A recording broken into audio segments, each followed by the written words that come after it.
Hello friends, welcome back to channel. నేను ఈరోజు వీడియోలో అందరికీ యూజ్ అయ్యే కొన్ని టిప్స్ అయితే షేర్ చేస్తున్నాను. ప్లీజ్ ఈ వీడియోని స్కిప్ చేయకుండా లాస్ట్ వరకు చూడండి.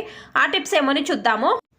టిప్ నెంబర్ 1, ఈ విధంగా చిప్స్ కుర్కురే ప్యాకెట్లు తెచ్చినప్పుడు ఈ విధంగా ప్యాకెట్లు వస్తాయి కదా, ఈ ప్యాకెట్స్ పడేయకండి.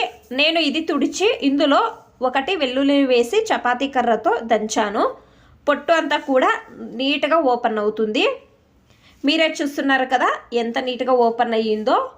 తర్వాత మీకు ఒకటో రెండో కావాలి ఒలచాలి అన్నప్పుడు ఈ విధంగా మీరు చేస్తే బాగా సులభం అవుతుంది. నేను ఇప్పుడు మీకు చూపిస్తున్నాను వెల్లుల్లిని ఒలిచి. మీకు వెల్లుల్లి పేస్ట్ కావాలి అన్నప్పుడు ఇదే ప్యాకెట్లో వేసి తర్వాత చపాతీ కర్రతో దంచితే చాలు, వెల్లుల్లి పేస్ట్ అనేది రెడీ అవుతుంది. అంటే మీ ఇంట్లో రోల్ లేదు అన్నప్పుడు, తక్షణం కావాలి అన్నప్పుడు మీరు ఈ విధంగా చేస్తే బాగా ఈజీగా వెల్లుల్లి పేస్ట్ చేసుకోవచ్చు. నేను మీకు ప్యాకెట్ కట్ చేసి చూపిస్తున్నాను. చూడండి, ఈ విధంగా శొంఠి కావాలన్నా కూడా మీరు ఇదే విధంగా చేసి దంచవచ్చు. చూడండి ఎంత బాగా నీట్గా రెడీ అయ్యిందో వెల్లుల్లి పేస్ట్ అనేది. మీరు కావాలంటే ఈ విధంగా ట్రై చేసి చూడండి. ఈ టిప్ ఇష్టమైతే ప్లీజ్ ఒక లైక్ చేయండి. టిప్ నెంబర్ 2, నేను ఇక్కడ ఒక బౌల్ తీసుకున్నాను, అలాగే సర్ఫ్ తీసుకున్నాను. మీరు ఏ బ్రాండ్ అయినా కూడా సర్ఫ్ తీసుకోవచ్చు. నేను ఒక 10 రూపాయలవి 3 ప్యాకెట్లు తీసుకున్నాను. ఇందులో పొడి ఉప్పు వేస్తున్నాను, 1 టేబుల్ స్పూన్ అంతా. వేసిన తర్వాత బేకింగ్ సోడా 1/2 టేబుల్ స్పూన్ అంతా తీసుకున్నాను. తర్వాత ఇది అంతా కూడా బాగా మిక్స్ చేస్తున్నాను. మిక్స్ అయిన తర్వాత మీరు ఒక బాక్స్లో అయినా కూడా స్టోర్ చేసుకోవచ్చు.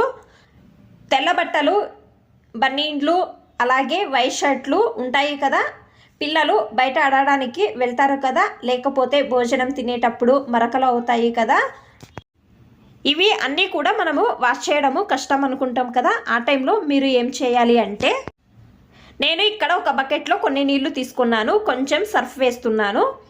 వేసిన తర్వాత బాగా మిక్స్ చేస్తున్నాను. ఈ తెల్ల బట్టలు నీళ్ళలో వేసి నానబెడుతున్నాను. ఒక 1 అవర్ అయినా కూడా నానబెట్టాలి. ఈ విధంగా నేను మీకు 1 అవర్ అయిన తర్వాత చూపిస్తున్నాను. మీరు చేతులతో అయినా కూడా వాష్ చేసుకోవచ్చు, లేకపోతే వాషింగ్ మిషన్లో వాష్ చేస్తామనే వాళ్ళు 1 అవర్ అయిన తర్వాత వాషింగ్ మిషన్లో వేసి వాష్ చేసుకోవచ్చు. ఎంత మరకలు ఉన్నా కూడా నీట్గా క్లీన్ అవుతాయి. ట్రై చేయండి ఈ టిప్ అనేది.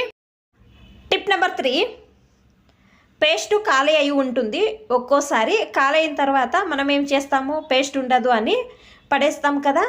మీరు ఆ టైంలో ఏం చేయాలి అంటే, చపాతీ కర్ర తీసుకొని ఈ విధంగా నేను వీడియోలో చూపిస్తున్నాను కదా, సేమ్ ఈ విధంగా ప్రెస్ చేస్తే చాలు.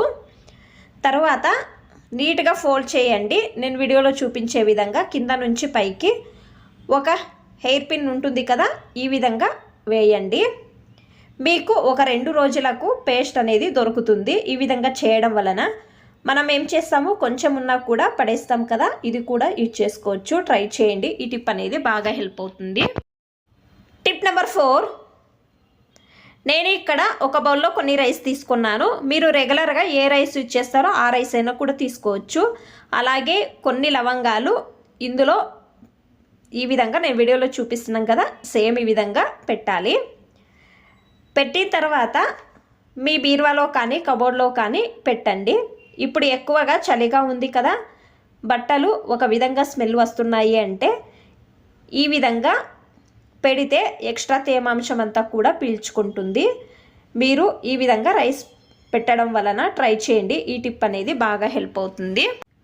మీకు అన్ని టిప్స్ ఇష్టమైతే ప్లీజ్ ఒక లైక్ చేయండి. ఇంకా ఎక్కువ మంది నా ఛానల్ని సబ్స్క్రైబ్ చేసుకోకుండా చూస్తున్నారు, ప్లీజ్ సబ్స్క్రైబ్ చేసుకోండి. Thanks for watching. ధన్యవాదాలు.